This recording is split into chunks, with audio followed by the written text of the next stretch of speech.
So my training to become a rabbi took place at the Hebrew Union College Jewish Institute of Religion, Cincinnati, Ohio campus. So you probably understand why we never had any athletic teams.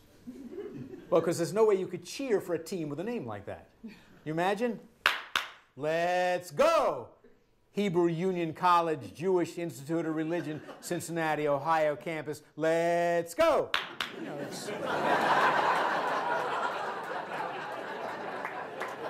imagine watching television around 11:15 at night.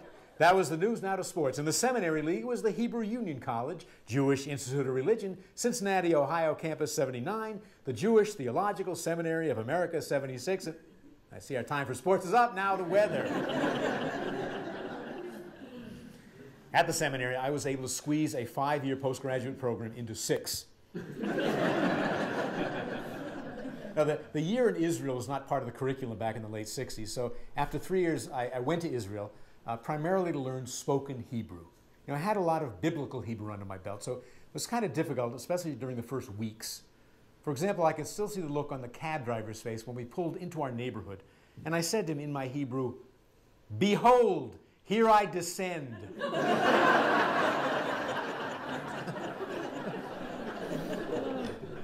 I had to call our landlord and explain we were receiving bills for the previous tenant. I wanted to say to him, "Anachnu mekablim cheshbonot," we receive bills. He said, "Ma, what?" I said it again. He said, "Ma zeh, what's that?" And I realized, instead of saying anachnu mekablim, we receive, I was saying anachnu mechablim, which means we are terrorists. I studied real hard, and after a few months I was ready to make my public debut. I found myself in a swimming pool surrounded by Israelis. I needed to yell out to the towel attendant, "Slicha, yesh lach magevet?" Excuse me, do you have a towel? Didn't want to make any mistakes, so I went over it mentally a few times. Unfortunately, when it came time to yell it out, instead of saying magevet, I said agevet, which means everyone heard me yelling, "Excuse me, do you have syphilis?"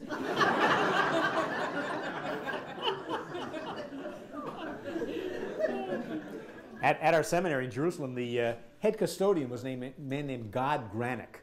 Gad is a very common Israeli Hebrew first name. It's one of the tribes of Israel, Gad.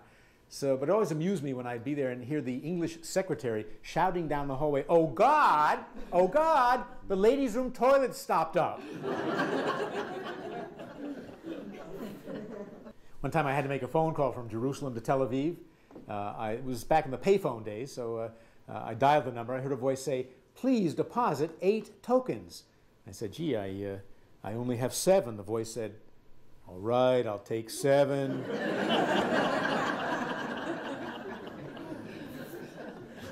And I wanted to see how Jews from other lands worship. So I went to a synagogue that was established by people who had come from Morocco. I didn't know their customs, so I sat next to a fellow my age. When he sat, I sat. When he stood, I stood. Everything went very nicely until about halfway through the service. He stood, and of course I stood. People started laughing, giggling, and pointing, and he grabbed me by my shoulder and he shoved me back down in my seat. And I found out later on what had happened was there was a baby naming taking place. And the rabbi had said, "Would the father of the child please rise?"